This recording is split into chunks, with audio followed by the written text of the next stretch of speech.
Hello, everyone, and welcome back to Rebooked, the show where we talk about the men and the women who be slapping their meat and the stories they tell in the middle of the squared circle. I'm, of course, one of your hosts. I'm GB. Joining us this week, well, we'll actually intro Jake here because look at this beautiful face right there. Look at him, just looking majestic as always. But we have a guest this week joining us. Figured it'd be better to introduce him last. We have Scan, our editor, who you have seen a few times on the show in the past, will be joining us here. So Scan, pleasure to have you here, buddy.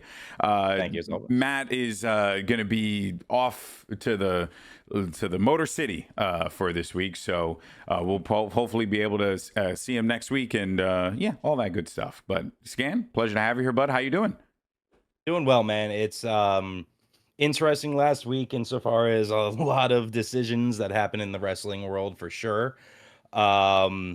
But I think a lot of really good directions that a lot of things are going as well. So excited to talk about it. Oh yeah, it is definitely going to be there's a lot of crap that happened. Jake, you want to jump right into it, or sure, let's do it. Yeah, you want to do it? All right, let's do it. Let's fly right into it because, like we said, there is a lot to discuss. And by the way, we do want to let everyone know that don't forget to subscribe on YouTube if you are a YouTube enjoyer like a lot of us, or you can follow us across all the social media platforms, Rebooked Pod. You can also find us at rebookedpod.com. Let's go ahead and jump into our first topic, and it's the doozy. We figured since last week we started with AEW All In, talking about how that show went and there were the ramifications that'll come from that. Let's talk about TNA Slammiversary. Holy crap. I didn't expect it to go the way that it went. We had our predictions last week. And yeah, I mean, let's just get overall top down thoughts on the show. Jake, what'd you think on it? I thought it was a great show with bad booking. Yeah. Okay. Really That's a good one. Scan, you share the same sentiment? I think the quality of the show itself was great, but this is one of those situations where, you know, it's kind of becoming a motto of the show. Predictable doesn't mean bad. The predictable was there. For many people, the right obvious move was there on in multiple matches. Yeah. And it didn't work out the way everyone thought it would, which is both, you know, a little worrying, but at the same time also in a weird way intriguing.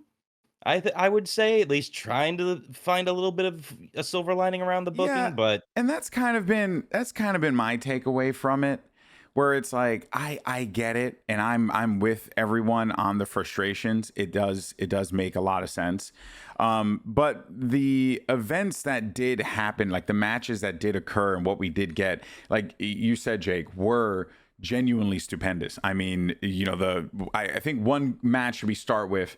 One of the bright spots, without a doubt, was the Leon Slater Moose matchup, because that one undoubtedly was not just entertaining, but it had such a great story. Both men worked an incredible match, told a great story in the ring, and it feels like of everything, of all the decisions that were made on this show, hands down, this was the best decision that they made. And I think we all are in agreement in that one because we predicted Leon to win, right? Mm-hmm. Yeah. Now, what happened after the fact, it seemed like it was nice. It was good. AJ Styles came out. But that's when I was like, man, I was really hoping for a little bit something else, but it was okay. It was fine. I mean, AJ Styles came back. He came back to the original music. So everyone really liked it. It was a good moment. And it was like a cool, you know, passing of the torch. But I did want to talk about Moose because at the end of the match, Moose put the belt around Leon Slater's waist as a show of respect. Do we think, Scan, that given how the system have kind of been the fighters of TNA, do we see a world where maybe Moose becomes a face again, perhaps? I do kind of think that's where this is going. Yeah, it was a very uncharacteristic move of Moose putting the belt on Leon Slater at the end of the match, passing the torch the way that it did, giving him the props that he deserved after, I would say, probably the best match of the night overall. Like, Yeah. and there were some very, very good matches on this card. Like, we're gonna not a match we're going to talk a ton about. But the opener, Cedric Oh, that Alexander was versus incredible. Yeah. Ali, was another fantastic match. But this was somehow even better to me, just in Yeah. terms of the storyline, everything that was pushed forward. And like you said, the system, they won also their match earlier in the night. They won over Dark State from Yeah. NXT. So I can see Moose getting involved on that front there, and the system being the real representation of NXT. I'm sorry, of TNA showing up more often on NXT moving forward and being the real spearhead, I think, of possibly even getting Moose back into the title picture. Maybe, Yeah. who knows? Yeah. I do see a world where Jake, we go to like maybe some big multi-man match at Bound for Glory, right? With the system and Dark State, and maybe like, I don't know, someone else who comes in to try and equalize things. Or is that interesting to you? Is that compelling? I don't know, because I just don't know how it's going to end up being booked. Yeah, because like I now mean, everything's like, like so open. It's so weird, right? I just don't have. I mean, I don't have any faith that WWE is going to let TNA get anything over on them right now. Yeah. I just don't. I mean, I don't know. Like, if they do have some kind of match for that, then I don't know. I mean, what I want to see is is if we're really going to do a TNA versus NXT type thing, then if they're going to do a multi-man match, then I want it to have some kind of repercussions in like the world title matches. Yeah. Yeah. Have some impact. I want something Yeah. like that. Yeah. No pun intended. Where it's like, where it's, if kind of like they did at WrestleMania a couple years ago, if so and so wins, then this is the match. If this team wins, then this is the match. Yeah. Something like that can just carry add some kind to of it. significance later on. Yeah. Just add to it. I do agree. It's like because otherwise it's just a match for match's sake, which is fine too. But like, if the point is that we're trying to tell some TNA versus NXT story, then I want it to mean something. Yeah, I agree. I am of many minds. I wish Matt was here so we could talk about it, which we will talk with Matt about it. He can't talk about it. He don't talk about shit. I mean, he's not, obviously he's not going to talk too much because, but I think like, no, it's just going to be, I don't know. I mean, I know how it's going to, I know how it all goes, but I'm not going to say that is an incredible Matt impression. Let's continue to talk about some of the more perplexing spots that had occurred. One of those, for me, and I don't know how you guys feel about it, was the Hardys winning the tag titles in the ladder match. Now, look, I love the Hardys. It was a fantastic match. It really was a good tag match for the competitors that were involved in that match. Hardys being older, AJ Francis nearly freaking castrating himself. That was wild. Like the Rascals needing a last minute sub, like all the things that could have gone wrong in this match, and it still was entertaining.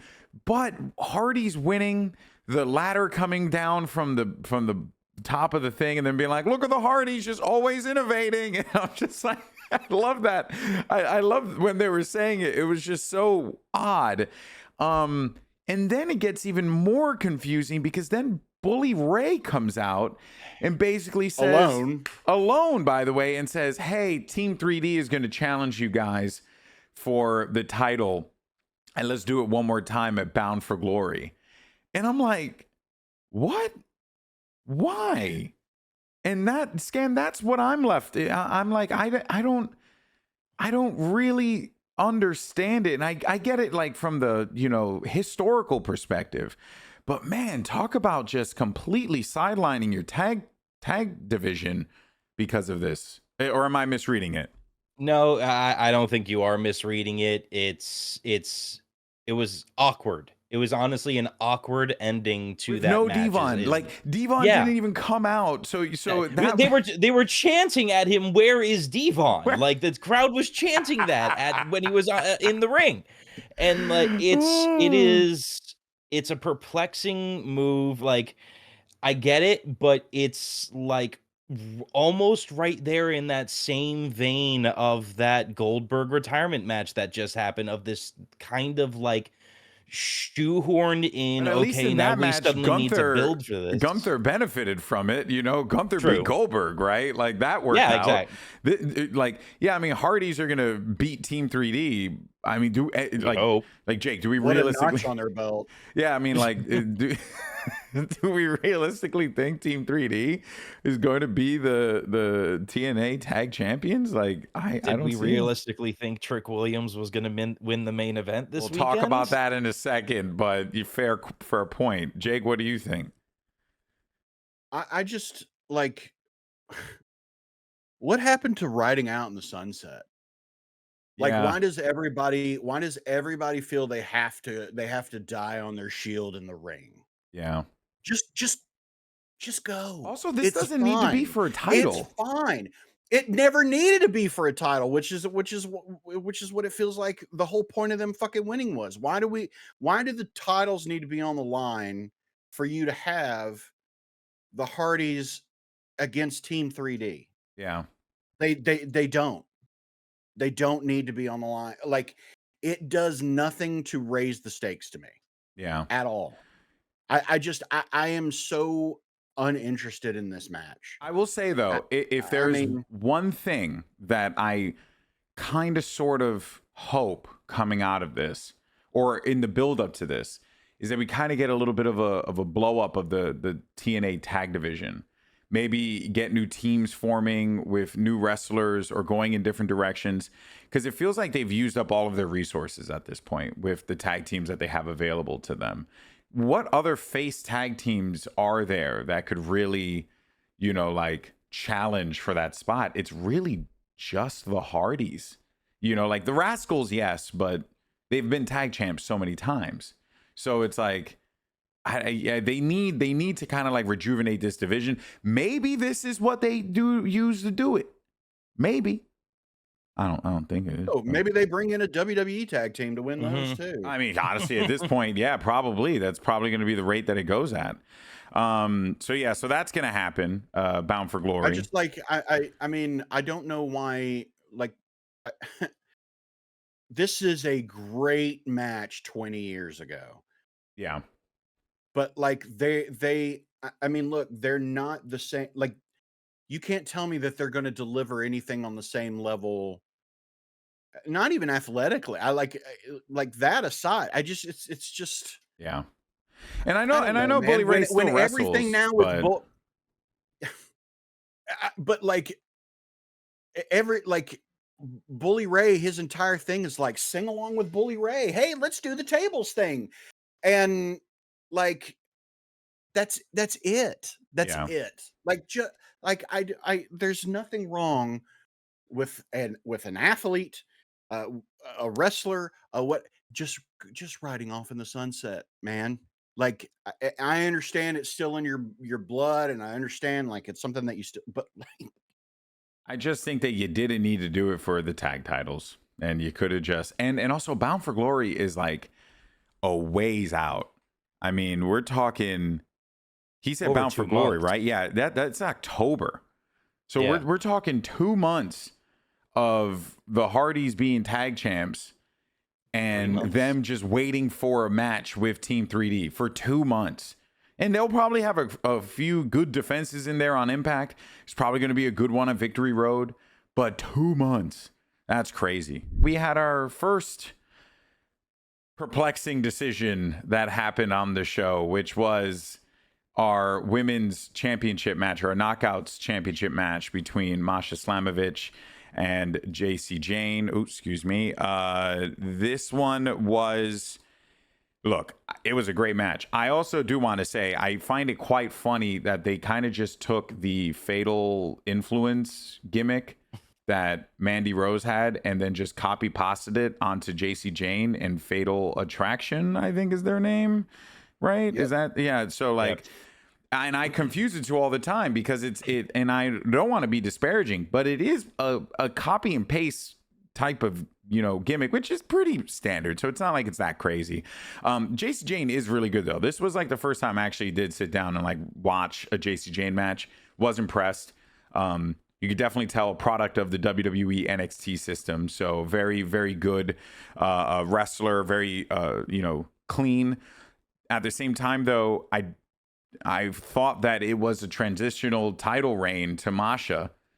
And it turns out, nope, not the case. Jacy Jayne is the first ever TNA NXT simultaneous champion, which is an awesome achievement for her.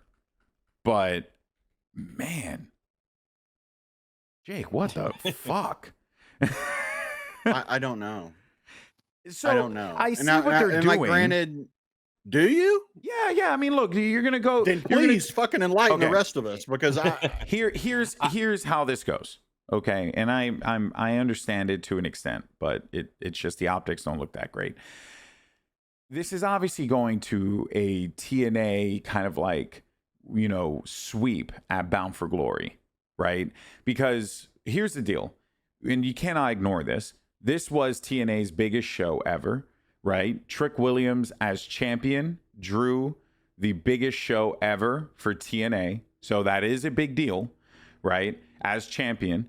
And the main event drew Joe Hendry, Trick Williams, Mike Santana, drew that kind of a crowd. That was over 7,000 somewhat people. Now, it could have been an easy play to just put the TNA titles back on everyone else and then see where you go from there.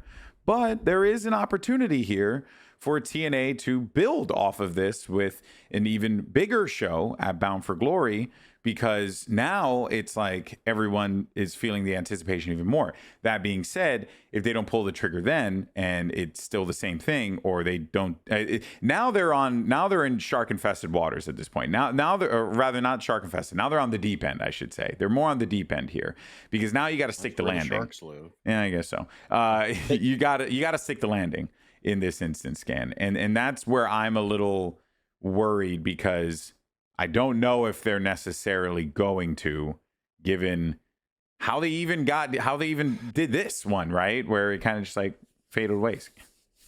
They doubled down here. They doubled down on Bound for Glory. They have to make this the biggest show TNA has ever had, just after the biggest show that TNA has ever had. Yeah. Now, of all the decisions that were made booking wise on this show, this is the one I actually think has the most potential to be something really cool, because the payoff for this, especially if you start getting Jordynne Grace back involved with this, could be very, very interesting. Now, I'm not wanting to fantasy book or anything like that, but wait a minute. There's the graphic. Do it. So the other week you mentioned a match that happened in the past when Kurt Angle was the Eurocontinental champion and lost both of those belts in a match without being pinned. I could see a really cool situation building up to Bound for Glory where Jacy Jayne loses both of those belts in a three-way match against Jordynne Grace and Masha Slamovich. But Masha wins the NXT title and Jordynne wins the TNA title. And I would really love to see how the fallout of that would happen, and that match, I could imagine the match versus those two happening maybe at I keep saying the opposite when I mean the other, happening at an NXT event. Yeah. But of all the things coming out of this is the match that I think could have the most story. And credit to Jacy. I think she's actually done a great job as champion. She was supposed to be the most beatable champion in NXT history, and she's absolutely not. Yeah. So credit to her. My only thing about that, and I like the idea. My only issue with that is, like, Jordynne Grace just left TNA. Mm-hmm. As one of the more successful knockouts champions, excuse me. For her to then on a TNA pay-per-view, win the Knockouts championship back, it just feels like a step in a weird direction for her when she should be focusing on her WWE career moving forward. That being said, I don't hate the idea because, in fact, I quite like it because you can still do it. You just do it and the chips fall exactly where people work and are employed. The only problem is that it's not as compelling when you come out of that, because it's like, okay, I was pretty obvious as to where that was going to go. And I guess that kind of leads to the issue that I do kind of have with this is that the struggle that the division's been having has been building up a new star. Thankfully, Indy Hartwell is there, and I actually would like to see Indy Hartwell maybe be one of the individuals that's more mixed up in the title picture. She just beat a freaking world champion. She beat Tessa Blanchard, so that's and that was what she said in the promo before she got viciously attacked. But so I think, Jake, that maybe the stocks are going to be more toward Indy Hartwell and we start building her road to Bound for Glory. What do you think about that rather than Masha? I don't know, man. I mean, I don't know if WWE is going to want to let someone that they just let go win the title. Win the TNA title. Or be involved. I mean, like if it, I mean, I don't know. I think so. I think like that would, she's a TNA wrestler now, right? Like they're like at some, I don't know. I mean, maybe we're jumping the gun here, and maybe if Matt was here, he'll tell us we'll be jumping the gun. But I don't know. I think like the win at Slammiversary kind of told me that the stocks are in Indy Hartwell now for them. And yeah, but we also anticipated that she was going to win. Like this is not, I don't think this is like a big surprise that she won. And I think it's just being done to continue to build up the knockouts division. Like we need some more people who can be seen as threats. And like, I'm sorry, but they're just not going to put the title on Tessa Blanchard. Yeah, they're not. For obvious reasons. So, they need to build up other people. And a lot of the women seem to be involved in the tag division right now, and there's not like a lot of singles. Yeah. I do see right now that Jayne is the champion, though. I am excited for the Ash by Elegance Jayne match. But let us move to the big one, the main event. Look, a lot. I am going to say it was really, really dope. The best entrances TNA has done. So shout out to TNA on the production front. Very, very entertaining. And I quite liked all of that. Then the match was good. I also want to say the match was also good. It was there were some great moments there. All three guys had their moments. But yeah, as we all know, Santana hits him with the finisher. Trick tosses him out. Joe is laying down. Trick gets the pin. He's still the champion. Jake, we called Mike Santana. We felt like all the pieces were lining up, and they gone and hit us with a WrestleMania 39. What do you make of it? Yes, I think it's a great decision to have born and raised in New York Mike Santana lose the match so that he can then possibly go win it in Lowell, Massachusetts. I mean, yeah, that is, yeah. They're Puerto Ricans in Massachusetts, though. Don't sleep on it. I don't know if we made it out to Lowell though, that ass, but we might have. I went to college in Boston. You're out there. You're good. There you go. We're chilling. I mean, I don't know. I kind of get it. I see it. It's just it makes it. The problem that I had is it made every TNA wrestler feel like a dud. Afterthought. Yeah. Every single yes, and that's the problem I have with it. Like, oh, okay, well, we're setting up a sweep at Bound for Glory. For what? So we can return to the status quo? What did TNA gain out of that? Like, that's what's frustrating about it. Like, I even posted online about this. Like, look, being in this industry as long as I have done so many gigs for exposure. But at some point, like, you need to realize your worth and fucking get what you deserve out of it. And there needs to be some sort like, and look, I understand that TNA is not on the same level as WWE. I get that, but they won't ever get there if if WWE is standing on their head trying to gain a little inch on AEW. That's not like how all this shit should work. That's not how this world should work. That's not how this industry should work. I mean, like, you know, the term standing on the shoulders of giants comes to mind. But instead of standing on the shoulders of giants, the giants are standing on the little people, the smaller people, like I said, just trying to get that little bit, and it doesn't seem like it's helping the smaller guy yet. Yeah.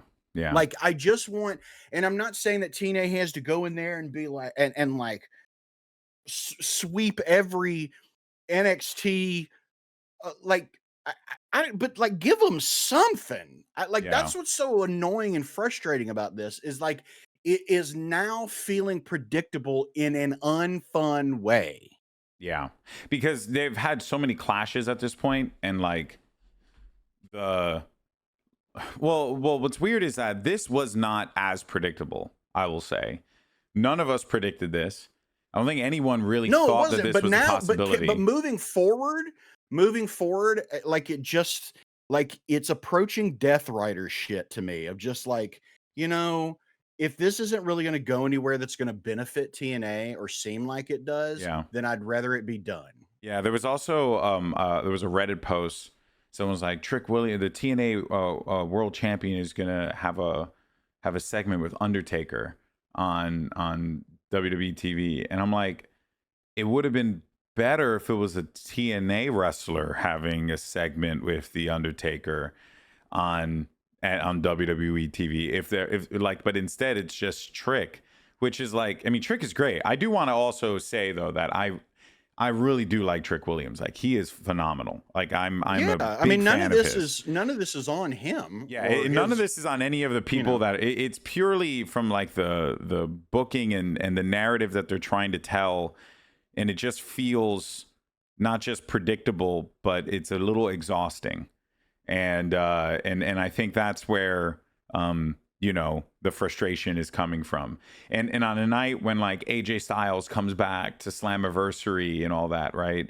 He doesn't even come back for a match. He just comes back to tell everyone, oh, hey, love you guys. It was great to be here. All right, peace. Maybe they could build off of that. Maybe there's something they could do with it down the line. Like, I was thinking it'd be really nice if like AJ Styles maybe challenged Trick Williams, or maybe AJ Styles challenged like Mike Santana, and they had like a one-on-one match. Maybe it's like a way for AJ to be like, let's see if you can really hold the torch for TNA, right? Like something to that effect. I don't know. I just wish that something had came from that, rather than like, hey guys, I'm here. It's great to be here again. That was my only issue with that. And now we have seemingly no direction scan for the main event in the TNA right now. The only direction, or like the one that I can come up with coming out of this, is Santana was not the man pinned. Yeah, Joe Hendry was. That is very true. Joe Hendry's now been pinned twice by Trick Williams for the TNA championship. Once as a defense, once to win the championship. He's out. He's done. Yeah, exactly. That at this point, this is in terms of Joe Hendry's future, not even looking at Santana and Trick, because those two, it feels obvious to me, that's the matchup bound for glory, and that's going to happen one way or another. But what happens with Joe Hendry moving forward, where, again, as you kind of mentioned the other week, are we now going to see a Joe Hendry who doesn't believe in himself anymore? That twice, when he's had the opportunity to save TNA, or at least hold up the honor of TNA, he has been the one who has failed at the end of the day. Sure, Santana hit the finisher, but at the end of the day, Trick pinned Joe. Yeah. So where he goes forward, whether he has to have a match with someone to kind of restore his own faith in himself, or if this leads to a totally new direction for Joe Hendry, I'm interested in seeing where that goes out of this match. Yeah, I think Frankie Kazarian's probably a good pathway for him in that one, right? It could be absolutely. Frankie could be a good path for him. Absolutely, he's been circling the title picture for a while as well. But when it comes to the title, when it comes to Hadn't Macklin Santana, been asking for challengers? mm, I could know, be. dude. Macklin, that's frustrating. Honestly, it screams WWE. Like, introduce a new belt and just do nothing with it.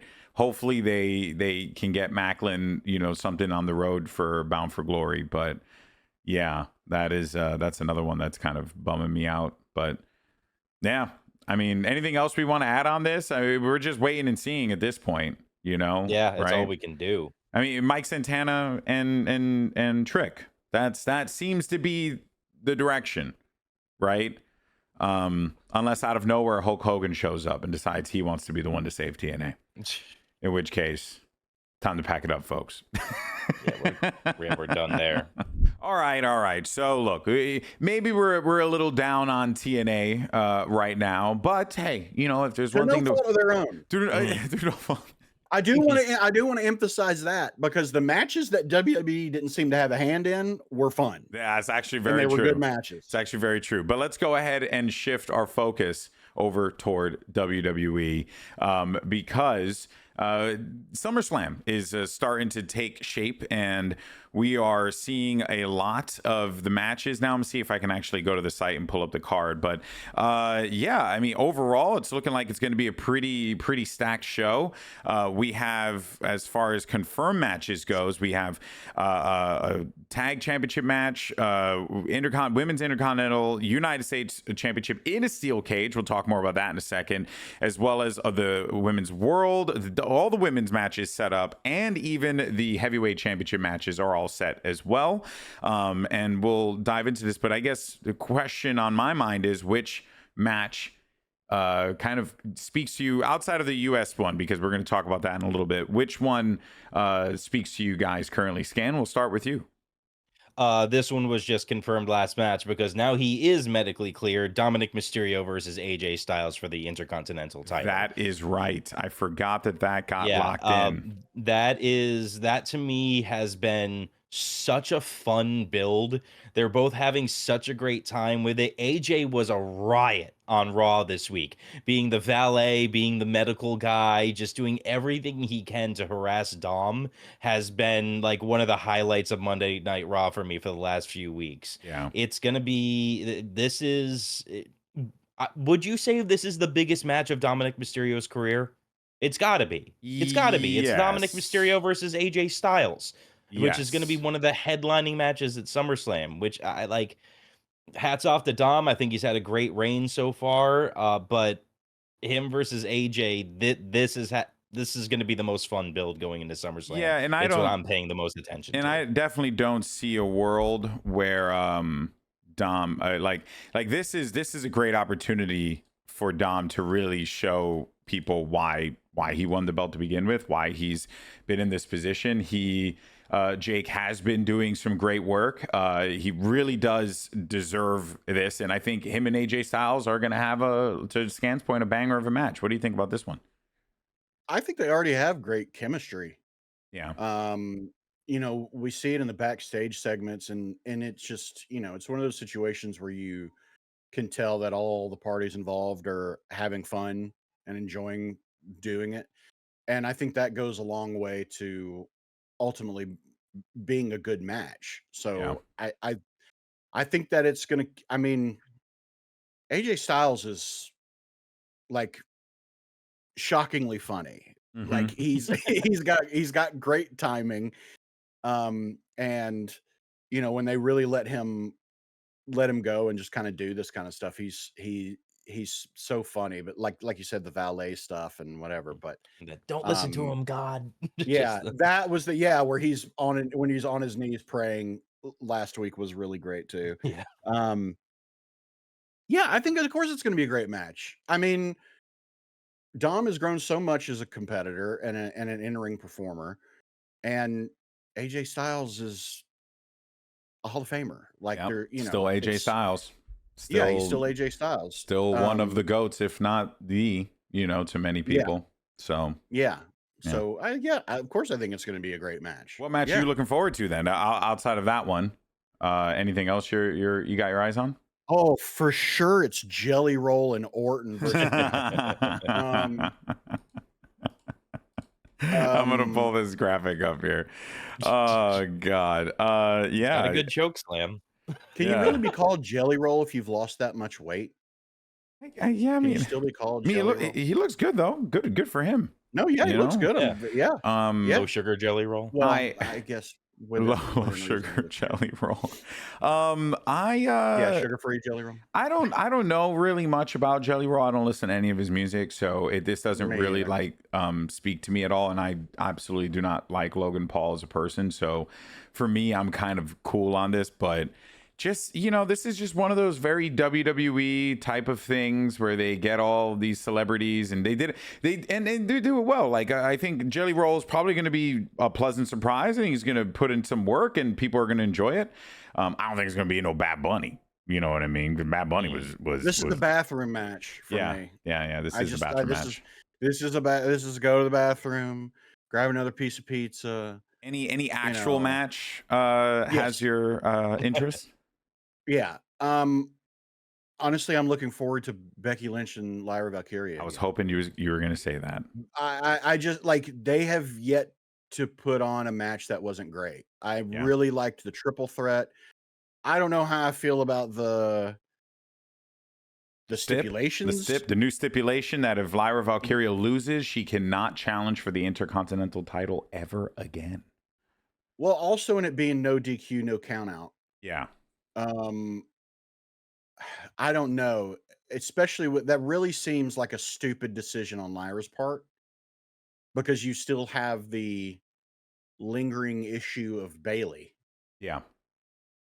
What is she going to do? How is she going to react? And where do you really see Lyra going if she loses this? That's the thing too. Yeah, like it just feels like you've banished her. The nether realm, and her only option is to go to the main event, but she just lost to a multi-time world champion. So, how could she hope to contend in the main event if she can't beat a world champion in a title match for a belt that she previously had? The logic won't work that well. Yeah, exactly. So this does feel like the big payoff match. Yeah. Like I think this will be the end of it regardless. I don't think it'll be the end of Bayley's involvement. I think, what I ultimately see happening is Lyra getting the championship back and then Bayley immediately either attacking or challenging her. Yeah. But it's been a good storyline. I mean, I've really enjoyed it because, like I said, their matches have been great. And we talked about this months ago about Lyra needing to be built up as a competitor when she was already holding the title. Yeah. And I think that she has. I think people are more excited to see her come out and have her matches now. And I think she's started to get comfortable on this main roster. Yeah. And her performances have been great, both on the mic and in the ring. So, and Becky's as good as ever. I love her embracing the Becky Hogan stuff and secretly wearing yellow and red combinations. Yeah. Or not even so secretly. But I'm really digging that. And I think that match is going to be really good. I think so too. I'm really looking forward to that. I mean, the triple threat was great. So, I do think that it is a shame because that match was so good. It would have been the match everyone talked about if it hadn't been outshined. If it hadn't been outshined by Io and Rhea, which is also an understandable circumstance too. Just goes to show you the quality of right now, and I think we all can be in agreement on this. It doesn't matter where you're watching it. Women's wrestling is incredible right now. It like AEW, all the women knocking out of the park. TNA, I think the knockouts tag division is fantastic. They still got to work on the main event team, but they're getting there. And WWE has consistently been great, for the women. So it's just an awesome thing to see. I will say the match that I'm kind of sort of excited for, but I'm not like oh my god, this is gonna be great. It's CM Punk and Gunther. I'm actually looking forward to CM Punk and Gunther. I think that you know, yes, are we like, is CM Punk gonna give you like a 5-star Ring of Honor banger? You know, like, no, this isn't happening anymore. But if what we've learned from Gunther is that all Gunther does is just shit brilliant.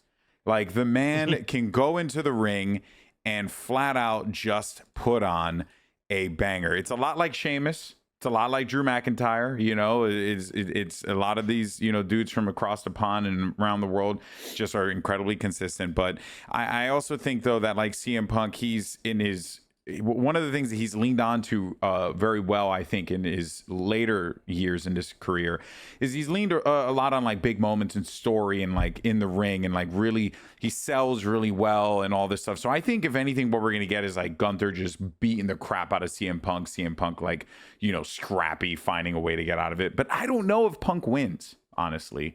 But if Punk doesn't win, then I don't know what the hell Punk is really doing in WWE right now. So that's my only real worry. But outside of that, I am looking forward to this matchup. Is this one you guys are interested in at all, or Scan? What do you think?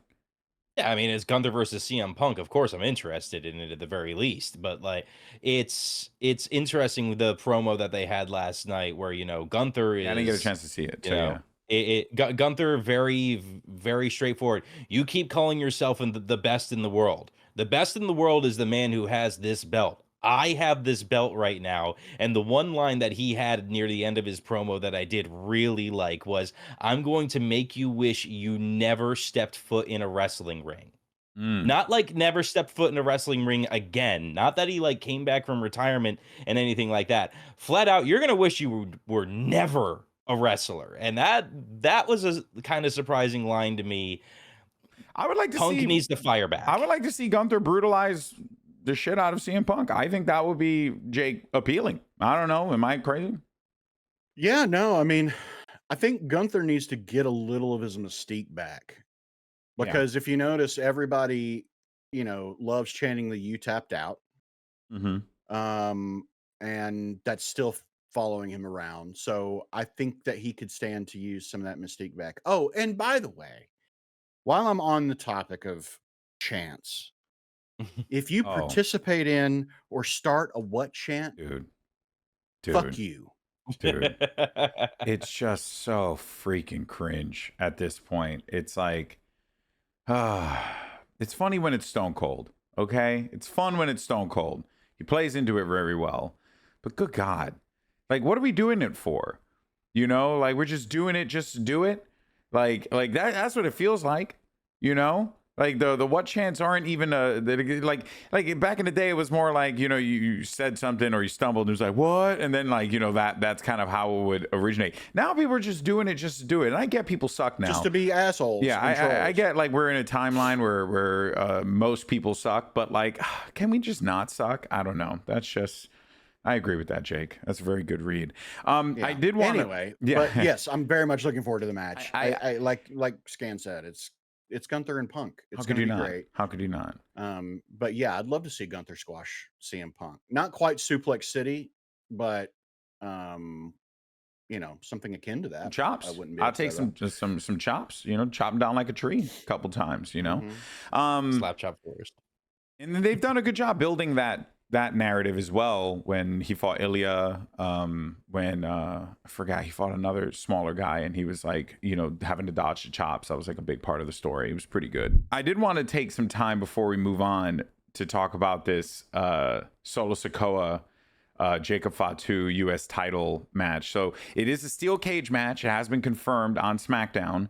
But the way that it came about, Scan, was just the most WWE thing that they could have possibly done. And I lapped it up. I was like, yes, you give me more. So walk me through the series of events, if you can, of what happened that led to the steel cage match. I mean, you're going to have to lead me through this a little bit as well, to be honest with you, because I didn't catch it. But the one thing that I did see was when he was like, when I was passing by, when he was passing Cody. Yeah. And just been like, I'm sorry. And like, okay, so Jacob Fatu gets framed for a was it Jake a car like a crash Car or accident. car accident? Yeah. He gets framed for a car accident by Solo Sikoa, and it gets confirmed later on in the show that they were going to put Jacob Fatu in jail. But I loved the fact that the cop came out and as Solo is pointing, he's like, get him right there, right there. The cop, in the most dramatic fashion, just grabs his arm and wraps it around. It was just so silly. But then Adam Pearce comes out and confirms, since you want to put Jacob Fatu in a cage, we'll put you both in a cage. It's a steel cage match for the U.S. title. Thinking about the match at large, Jake, is this Solo Sikoa just won the belt? I really would like to see him hold it for a little bit longer, but I do think this is a great way for them to kind of blow off this feud that they've been on for a little while, right? Or do you see more meat on the bone here? I don't know. I go back and forth because I don't want, like I don't want Jacob Fatu to be caught in the bloodline vortex like so many. Yeah, the bloodlines, the Samoan cinematic universe. Yes, exactly. So that's the only thing, is I don't want it to just be this rinse repeat constantly of him fighting the bloodline, because that just seems to happen a lot. Gonna get repetitive. But it has been entertaining. I will say that at the very least, and I think the match is going to be very good. But yeah, honestly, I'd like to see Solo hold on to it more too. Like, he just continues to kind of grow into himself and find who he is and who his character is, and it's really entertaining. And I just I want to keep fostering that. Like Fatu knew who he was since day one of joining WWE, and has really shown the kind of things that he can do. And Solo has shown potential. And now I think he's realizing that potential. So I just don't know what Jacob Fatu's path is beyond this. I don't know what it is necessarily. Call me crazy, but how long do we have on John Cena's contract? The end of the year. End of the year, 5 months. What if Jacob was the guy? That'd be quick. I think it's going to be Gunther ultimately. Gunther beating Cena. Yep. Really? I don't know why, but I feel like Gunther beating Cena would be a big deal. I mean, it's like a unification moment. Like a unification, or okay. Well, I mean, that wouldn't be too bad. You want to talk about Gunther getting his aura back? What better way for him to do that than to be the unified champion? Unified champion? No. No, but I mean, that is a way for him back. That is a way for him to get that energy back. You know what I mean? I think to get that, it could be fascinating. But the only reason why I kind of float Jacob Fatu is there's a few things, right? Obviously him as a character, he has gotten so much more play. You get this vibe that, every time he comes out, the reaction's there. He is very clearly hit that next level. I think he doesn't necessarily need the U.S. title right now. I think he can be fighting for the main event. Mm-hmm. He could maybe have a few good feuds against some of the bigger names as well. That could be quite fascinating. But you're right, it would be fast. At this point, I just don't really know where you go with Cena, and because I don't see Cody beating him at SummerSlam. So. I don't either. Maybe Jacob Fatu could be fascinating. Scan, what's your read on it before we wrap it up? We've already seen him go through Punk. He's gone through Randy, and those were really the two at the top of my list that I had of, okay, these are going to be, one of these two guys is going to be the last one to beat Cena before he rides out into the sunset and finishes up in December. So with those two not being there, or unless we get a second match What with if one it's of them, Jay? that'd be That wouldn't be bad. no, it wouldn't be I would bad. be It okay wouldn't with be Jay. bad. It The wouldn't be internet bad. will explode. But yeah, But, dude, exactly. what's crazy is that his reactions are just out of this world. I mean, when he came out for the save last night, it was crazy loud. Mm-hmm. Or a face Roman. That I could see happen as well, where it's just this moment of they He like wouldn't have been champion for 2 I'm years just at this point. I'm not letting you leave with that belt. That's my belt. You're not leaving with it. Like, and that being all the motivation Roman needs. Yeah. That actually wouldn't be half bad, Roman and Cena. Yeah, I just feel like Cena wants to pass the torch, and he doesn't need to do that to a guy who's going to already be on the Mount Rushmore of WWE. Mm-hmm. So then if he passes the torch, then who do you pass the torch to? Cody does. Gunther? I'm telling you, I really feel like Gunther can be the guy. I think he can. I think he could hit, like, if he like keeps going with his heel work. I think he could be honestly Roman-esque. I think he has that potential. He's so good at the character that he plays. So would Gunther be the heel in this against a face or a heel Cena? I don't think. Yeah, I think they can both be. I think they can both be heels. I don't think they necessarily, Yeah. Also, John Cena can still just be a douche and get cheered, so it doesn't really matter what he does at this point. You know, honestly, you kind of selling me on the Gunther thing. I came into this day wanting to convince you guys about Jacob Fatu, but now I'm convinced on Gunther. You've done it. You've pivoted me. All right, well, let's take this to our last topic of the day, and that, of course, brings us to AEW. And this one, I wanted to make it more of an open-ended conversation because right now it's open-ended in AEW. There is no clear direction on storylines.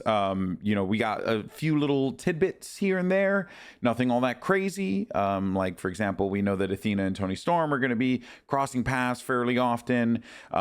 We haven't really seen Mercedes Moné. Seems like Jon Moxley is still within the orbit of Hangman Adam Page, but I think it might be going into a different direction, and obviously MJF is circling as well. So it's just a little open-ended right now, and I kind of wanted to have that conversation about what does life after All In look like, and then I wanted to talk about this fun stipulation AEW has been leaning on a lot lately. We'll save that one for the later part. But yeah, let's just open up the floor. Talk about AEW currently. Scan, we'll start with you. I guess, like, where would you like to see things kind of go? You could pick a championship or an individual and kind of just go with it. But what's compelling to you right now? I mean, you mentioned Athena and Toni, and I just want to touch on that briefly because, like, that's just going to be magic. It is. They're already cutting hilarious, really fun promos against one another over the last few weeks, and that's been fun. But for me, I'm really interested in seeing Swerve and Okada. These two, and the way that this makes sense and it's surprising to me that it never even came to mind that just like, yeah, Okada might be with the Don Callis family, but he's still friends with the Bucks. So his motivation of being mad about the Bucks losing the EVP status, and Swerve just literally coming out to Okada right to his face and going, "What are you gonna do about it, bitch?" It's just it was good. It was a little. Yeah. It was a little. Sorry to interrupt. I was just gonna say because Simon Miller on Ups and Downs gave this a down because he and I think it was justified because he was like he kind of just walked out and then that was it, and it's like, okay, cool, this is where we're going. There could have been at least a little bit more of a creative way to get there, but it seems, Scan, to your point, they just decided, screw it, just have Swerve come out, call him a bitch. Yeah, which again, if this Isn't is the bad. start of something, Yeah. like not that suddenly we're going immediately into a match and that's all we got as the build up for it. That like I just want to see where this is going to go and what Okada is really going to do more than Swerve, because we Yeah. know Swerve could do freaking anything. He's Swerve Strickland. He's the most dangerous man in AEW, but what Okada does now that he's the champion and his first defense of this belt, that's what I'm interested to see building out over the next few weeks. Yeah. Jake, do you share that sentiment as far as the unified championship is concerned? I mean, I I'm interested because of the people involved. Yeah. You know, I've just been so like underwhelmed by what has happened with the title unification and the title. It's I don't know, like it just kind of. But because it's Swerve and Okada, yeah, I'm very interested in that. It's very early in the stages of it, Yeah. but I mean, yeah, it obviously has potential I to kind of be want to like. see them do multiple matches out of this. Like I kind of want Swerve and Okada to be swirling around each other for a hot minute. Maybe kind of give some time for Will Ospreay to show up. I think could be Mhm. kind of sick. Uh, yeah. I'm a big fan of that one. For me, the story that I am interested and want to see where it goes here. Let me go to my notes here real fast. But I think that okay, I know that the Death Riders had a bad rap, but post Death Riders, I think is going to be phenomenal. I think we're in for a fun ride because there's two things happening with the Death Riders right now. There is the Chris Statlander equation where she keeps running into the Death Riders, and Wheeler Yuta keeps telling her like, you see, you know, it's not working out. You see, right? And it's very clear the Death Riders need to like up their ranks because they feel like their backs are against the wall. But then there's also this other aspect that I think is really cool where Darby Allin is channeling his inner Sting from back in the old WCW days with the spotlight and being in the rafters and all this other stuff. And I don't know, I really like that. I like this thing that like Darby Allin is making it his mission to destroy the Death Riders. And in a very like Batman-esque fashion. Does that feel like the direction this is? That is it lead to like a Darby versus the Death Riders destroying them, Jake, or do you see it maybe just being like just a series of tag matches, or is anything Death Riders feel appealing to you right now? Nope. Nope, that's fair. Completely fair. Completely fair. I mean, like the Statlander thing doesn't really make sense to me because it's like, well, why would you want to join them now? Yeah, yeah. I What is think the it feels like benefit it's to more her joining and them Yuta. now? Feels like it's her and I Yuta. guess, but like it's more interesting to me if she convinces Yuta to break off from them. Yeah. That's what I'd want to see. I mean, we teased that for so long and then it just fucking went nowhere. I would much rather see an inverse of that. Mm. Like, I mean, I don't know. Like no, I don't have interest No, in the it's Death fair. Rider It's stuff. perfectly fair. Perfectly fair. I'm I think so I'm over it. more interested in Darby and Chris rather than it being the Death Riders necessarily. The Death Riders, Mhm. the Death Riders as a team and as a concept as well has just been really good bad guy foil. You know, like overall, it's just like a standard generic bad guy, right? Mhm. So forget about that. But it's more just like reintroducing Darby into the fold and him, you know, like taking down the Death Riders, I think is a very good. Chris Statlander maybe kind of leaning more into a darker side rather than, you know, because of Wheeler Yuta's influence. And as someone also had mentioned online, they were saying how they want to see how Marina Shafir kind of comes out of all of this because she's actually the most interesting part of the Death Riders thing for me. Just because she was the one that kind of just was inserted and you're like, whoa, that's bizarre. Why is Marina Shafir with Jon Moxley all of a sudden? But I've been watching her matches on Ring of Honor and stuff, and they're really building up her like her really gritty fight style that's like obviously more MMA like, but you know, very aggressive, very Jon Moxley esque. So who knows? We'll see what happens there. Jake, what about you? What has been speaking to you in AEW right now, if anything? I mean, it's Toni Storm and Athena. Yeah. I think that feels like it's already hit the ground running. Yeah. And so that's and a large part due to the women involved. I mean, like, Athena's been long overdue for something like this. I don't see her winning, but I do see. I actually do see her winning. I can see her winning. I see this getting her back involved with Sasha. Jesus Christ, Mercedes Moné. I mean, maybe. Yeah. I see that getting back in. Because you know what? Something happened with that, but like, what I wouldn't hate, now that you mention it, is a situation where like Athena gets close to beating Toni, and Mercedes is like, no, I can't let that happen. Because she beat Athena in the Owen with a roll-up pin, right? Mm-hmm. So like it was kind of like a squeak away victory. So Jake, I actually think you might be onto something here. That could be pretty fun.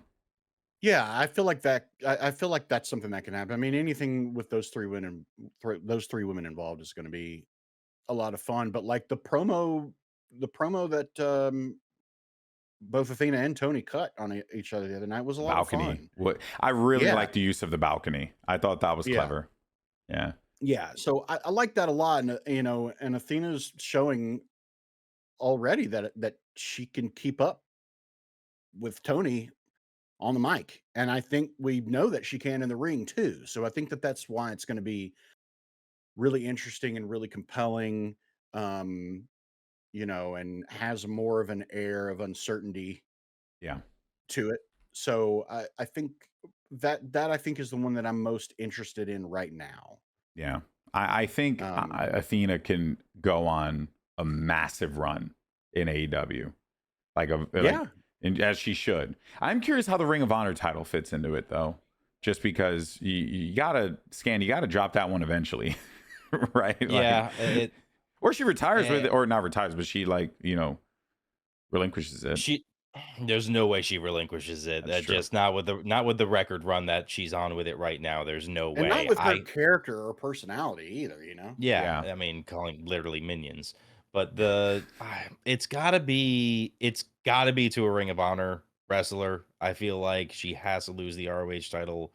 It's, not to circle back to what we were talking about earlier, but it's that title feels like it's in almost a similar situation to NXT TNA situation, where if the ROH Women's Championship is going to benefit someone, it really had better be, someone in Ring of Honor. Yeah. And Ozzy Osbourne died. No way. Well, I just got an alert on my phone. Wow. Ozzy Osbourne died. Holy crap. That's some incredible timing. He was like 80 something though, right? Well, they just had the 76. final Black Sabbath show like a week ago. Yeah. Like a week and a half ago. Yep. Wow. Okay. Well, rest in peace to Ozzy that just Osbourne. popped up on my phone. Yeah, now you know when we recorded this, everyone. So there you go. Yeah. 11:20 a.m. on a Tuesday. Staying in. Wow. Yeah. Well, we'll go ahead and wrap this up here. But yeah, I mean, look, I really do think that there is a lot of fun directions that AEW can go in. But there is one thing that I wanted to touch on that I have very much enjoyed. And I wanted to bring it up because I wanted to kind of gauge what you guys thought of this. So I'm watching AEW as I do. It's like Wednesdays is like my chill time. I have my little non-alcoholic beer, and because I like to have beer, but I don't like to drink that much. And I like to chill out and vibe out. Watch my AEW. And one of the matches that was on the show this week was the $200,000 showdown gimmick thing. 100,000, whatever. It was a six-figure matchup for that was it. That was the whole point of it. Now, AEW have done a lot of these at this point now. Scan, you did you do the math on it? Yeah, I posted it in the writers' room as well. How much was it? It's just about $1.5 million so far that has been given away by Tony Khan. So it was there's Which he 300,000. can find in his sofa cushion. Yeah, I know, right? But it's like there was 300K trios, 100K 4-way, 400K 8-man, 100K 4-way, 100K 4-way, 200K tag team, 4 million pesos. Let's not forget that one. And then randomly a 50K 4-way in ROH, which is the one that. So AR Fox has technically won two of them. Yeah. He AR won, Fox makes some money. Yeah, he won the solo Just one for reference, in 4 million pesos is $214,429.60. Yeah, so you're at roughly 1.4, $1.5 million across all those matches, which is it's amazing. Which been won by a very wide variety of people. So the reason why I wanted to talk about this was two reasons. One, to talk about whether or not this has been a good use of storyline development, which we'll share our thoughts in a second. But the other was I was watching with my wife, and she's like, "Wait, they're fighting for money?" And then it was like, "Yeah, like because Tony Khan's rich, I guess, and they're fighting for money." She's like, "That's dumb. No one believes that they're actually getting this money, right?" And I was like, "Well, babe, but do you actually believe that the person who is the champion won it because they physically dominated their opponent?" Like, I don't. But here's the thing too. I don't know. I'm on her side. Okay. Really? Okay. I'm on her side. Why? What's and up? I'll tell you why. Because to this day, Speedball Mike Bailey has not been seen wearing a single shoe. You know what? Man's not wrong. Single shoe. Man's not wrong. He has got new gear though. Not even socks. I mean, he's he. Come on. So, I mean, that reason alone completely takes me out of kayfabe. That being said, and you were, and I blame Speedball Mike Bailey. You are 100% right for that. So here's the thing, Speedball Mike Bailey. If you ever happen to watch this, where are the shoes? Show us the Carfax, okay? What's going on here? So I did want to talk about this though because it actually has been, Scan, a really good driver of storylines. Like AR Fox and Ricochet's whole interaction has been because AR Fox took money off of Ricochet's hands. That's like the whole reason why this is occurring. Has this kind of served the purpose? Is this something you think they should continue to do moving forward, or is it like maybe on occasion you bust this out? I mean, I think for a lot of these matches, they've just been really fun matches because, even just the storyline mentality of, oh, these guys are going to put in the extra effort because they get a big cash out if they win. Just like the fact that it feels so much more of a scramble to me a lot of the times than a championship match style level of things. And that has fed into the more said, crazier. A lot of story. Yeah. And also the matches, right? As you had mentioned, the matches have been hectic, right? And which has been AEW style, right? But now there's actually like a kind of sort of justification as to why they can be so crazy, right? They're going to win a lot of money. I want to see the money used in the storyline. That's what I want. I want somebody to come out the next show just, wearing the most ridiculous and just, throwing money to people or using the money to make whoever they're in a storyline with to make their life a living hell. Yeah. Yeah. I would love to see something like that, like that would be hilarious. I want to see the money mean something. Sure. Like they've been using the money for stories, but now maybe we start to see how the money, like actual tangible things. Yes, that's what I want to see out of it. I want to see the money have the actual money have an effect on the storyline other than just, you beat me for 100 G's. Yeah. You scallywag. Like I want to see someone use that money. Who I think would be great with that? I think now that we have this new team of the Gates of Agony, well, Christian Cage, but I was going to say now we have this new team of the Gates of Agony and Ricochet. I would actually really like to see Ricochet lean into it. Like he's been wearing his backwards hats. I would like to see him get fedoras. You know what I mean? I want to see Ricochet invest into more hat technology so that this way he continues to hide the fact that he's bald. I want him to win the money and start dressing like the Righteous Gemstones. Like that's how I want to see him. He's already got the robe. Just rings and he's already got the robe. I want to see him. You know what would be funny to me is he's wearing like powdered wigs and shit. Dude, I would fucking die. Be hilarious to me if he's, that'd be week. This is a status symbol. Yeah, right. I'm bringing this back. Like, got Aaron hair one week, a powdered wig the other. Just changing it up every week. What hair he has, that'd be fun. Absolutely. Yeah, that would actually be fantastic. I really like this creativity that we're seeing out of AEW because. Like the Casino Gauntlet match, for example, it's really established itself as an AEW format that they have now reliably leaned on multiple times now. This is their Royal Rumble. It works out really well. The Continental Classic becoming a thing. This is their G1 Climax. It's another thing that works out really well for them. Like I like that they're stepping outside of the box with this stuff, and just doing some different things.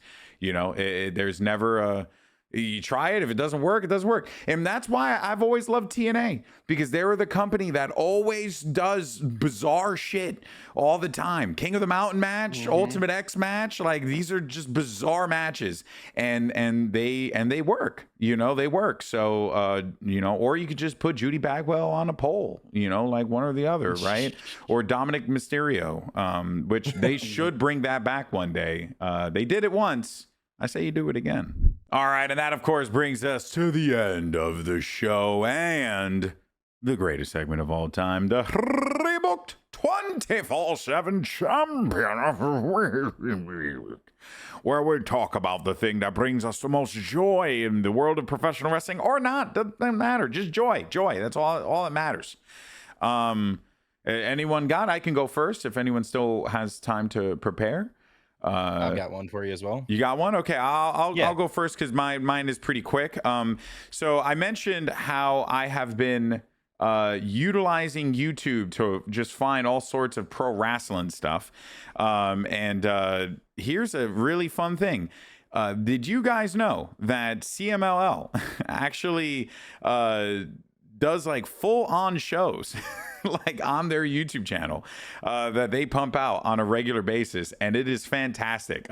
They just had a live show yesterday. Look at this graphic right here. Esta es lucha. Come on, everyone. There's a blue bear and a red bear. It's a podcast and they're talking about lucha.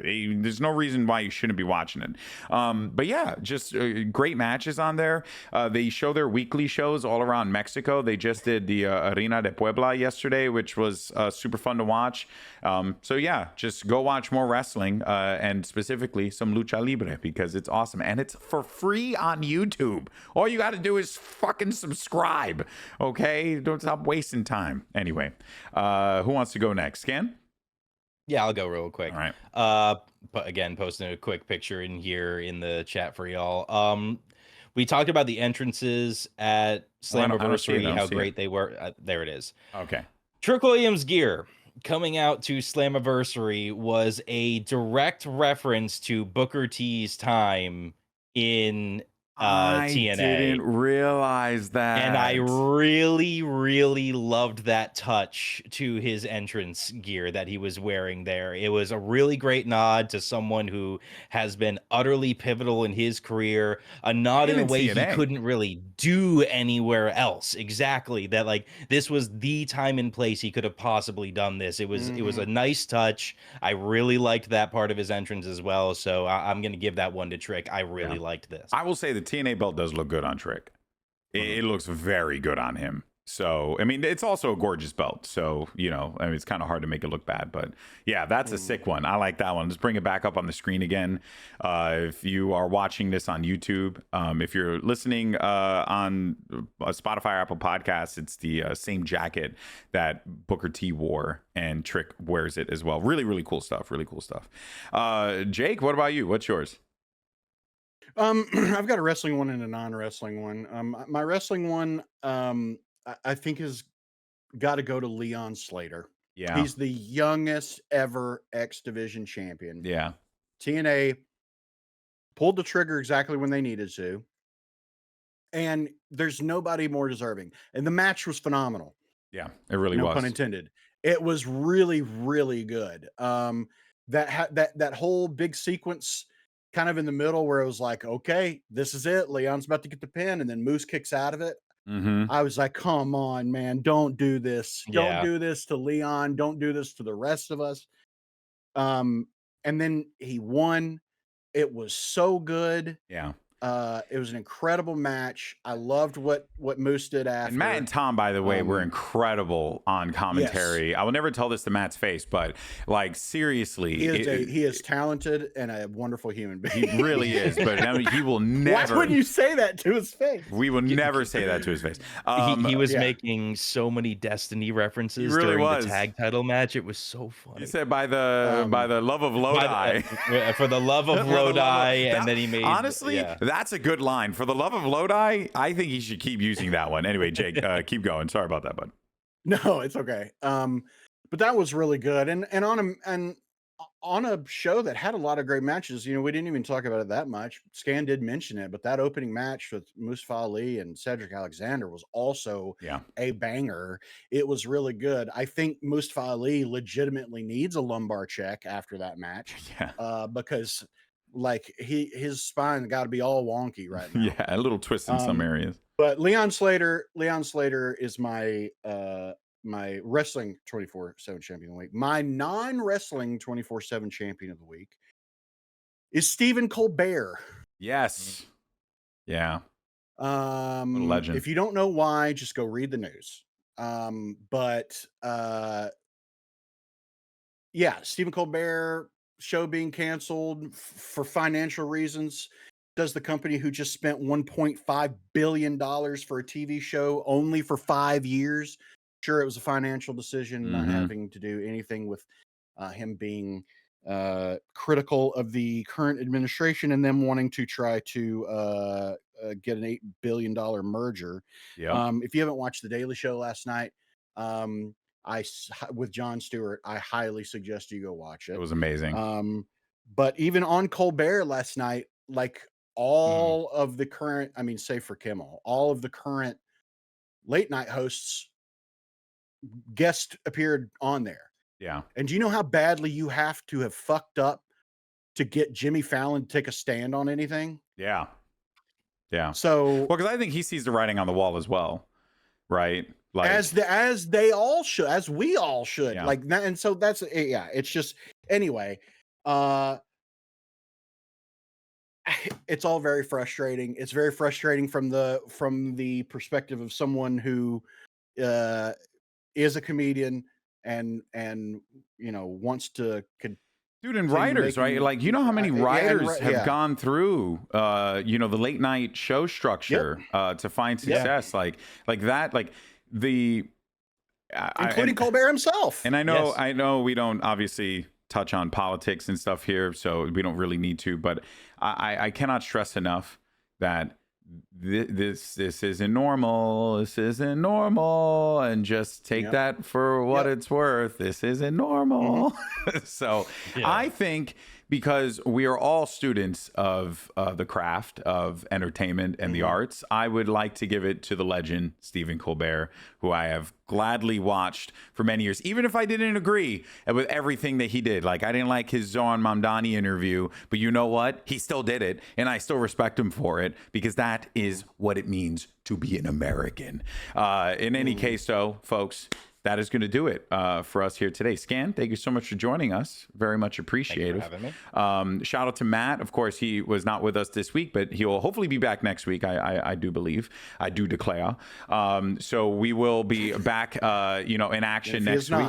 And if he's not, well, Scan's coming back in. So there we go. No, but he should be good. But folks, we thank you so much for tuning in as always. If you happen to enjoy the show, make sure you give it a like. You can also subscribe here on YouTube, right? You can join us. We have a Discord down below. You can join there as well to talk about, wrestling. We got a spoiler section. We also have non-wrestling sections as well. Good small community. Meet folks, like-minded folks who enjoy the same things that we do. And if you want to follow us on all the social media platforms, why don't you just go ahead and check us out at www.rebookedpod.com. There you find links to all of our social media. You can go once again to www.rebookedpod.com, rebookedpod.com. Good Lord. Anyway, thank you, everyone. We'll catch y'all next time. Take care. See you soon. Peace. Release the Epstein files. See you. Yep.